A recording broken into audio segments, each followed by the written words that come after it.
তিন দলের play off নিশ্চিত, একটি জায়গা নিয়ে কাড়াকাড়ি কি চলছে আইপিএলে। 2 মাসব্যাপী আইপিএল এখন শেষের দিকে।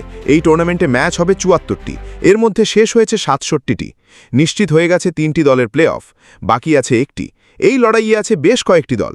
সব মিলিয়ে কি চলছে আইপিএলে প্লে অফ নিশ্চিত হয়েছে Royal Challengers Bengaluru, Gujarat Titans ও সানরাইজার্স হায়দ্রাবাদের। এর মধ্যে বেঙ্গালুরু ও গুজরাট পয়েন্ট তালিকার শীর্ষ 2-এ থাকা নিশ্চিত করেছে, মানে এই দুটি দল খেলবে কোয়ালিফায়ার। আরও ভেঙে বললে এই দুটি দল ফাইনালে ওঠার পথে সুযোগ পাবে দুটি। প্লে অফে 3টি দলের পয়েন্ট সমান হলেও রান রেটে পিছিয়ে হায়দ্রাবাদকে খেলতে হবে এলিমিনেটর। ফাইনালে যেতে হলে হায়দ্রাবাদকে জিততে হবে 2টি ম্যাচ। প্রথম কোয়ালিফায়ারে বেঙ্গালুরু গুজরাটের বিপক্ষে খেলবে 26 মে, 27 মে হবে এলিমিনেটর। সেখানে হায়দ্রাবাদের প্রতিপক্ষ ঠিক হয়নি। কোন দল হতে পারে সেই প্রতিপক্ষ? সবচেয়ে এগিয়ে রাজস্থান রয়্যালস।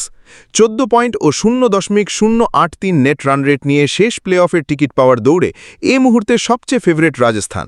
তাদের শেষ 4-এ ওঠার সমীকরণ সহজ। আগামীকাল মুম্বাই ইন্ডিয়ান্সকে হারাতে পারলেই সরাসরি প্লে অফের টিকিট পেয়ে যাবে। কিভাবে?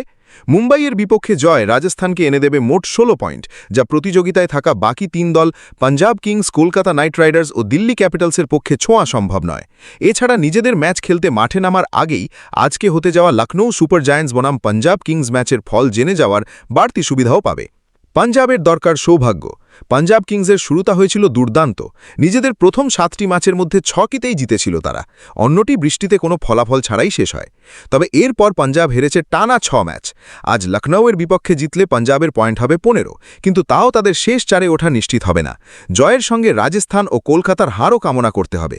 পাঞ্জাবের রান রেট অবশ্য রাজস্থান ও কলকাতার চেয়ে ভালো, তবে এটি কাজে লাগবে যদি 3 দলের পয়েন্ট সমান হয়। কলকাতার সামনে নকআউট। দিল্লির বিপক্ষে জিতলে মোট 15 পয়েন্ট নিয়ে কলকাতা প্লে অফের আশা বাঁচিয়ে রাখবে, তবে হারলেই বিদায় নিতে হবে। জিতলেও আবার প্লে অফের সমীকরণ মিলছে না। শেষ 4-এ উঠতে হলে তাদের চাই মুম্বাইয়ের কাছে রাজস্থানের হার, সঙ্গে লখনৌয়ের বিপক্ষে পাঞ্জাব কিংসের পরাজয়। কারণ পাঞ্জাবও 15 পয়েন্টে পৌঁছে গেলে হিসাব গড়াবে নেট রান রেটে, যা কলকাতার জন্য বড় শঙ্কার কারণ হতে পারে। দিল্লির ভরসা অঙ্ক। দিল্লি টিকে আছে খাতা কলমে, বাস্তবে তাদের শেষ 4-এ যাওয়ার সম্ভাবনা ক্ষীণ। দিল্লির সবচেয়ে বড় মাথা ব্যথার কারণ রান রেট, ঋণ 0.871। সমীকরণে টিকে থাকতে দিল্লিকে প্রথমত তাদের শেষ লিগ ম্যাচে কলকাতাকে হারাতেই হবে, যা তাদের এনে দেবে মোট 14 পয়েন্ট। এরপর প্রার্থনা করতে হবে যেন রাজস্থান ও পাঞ্জাব উভয় দলই তাদের নিজ নিজ ম্যাচে হারে। এমনকি সব রকম ভাগ্য সহায় হওয়ার পরও জয়ের ব্যবধানের ওপর ভিত্তি করে দিল্লির নেট রান রেটের ওলটপালটের প্রয়োজন হবে। কিন্তু ভাগ্যে কি এত কিছু একসঙ্গে মেলে?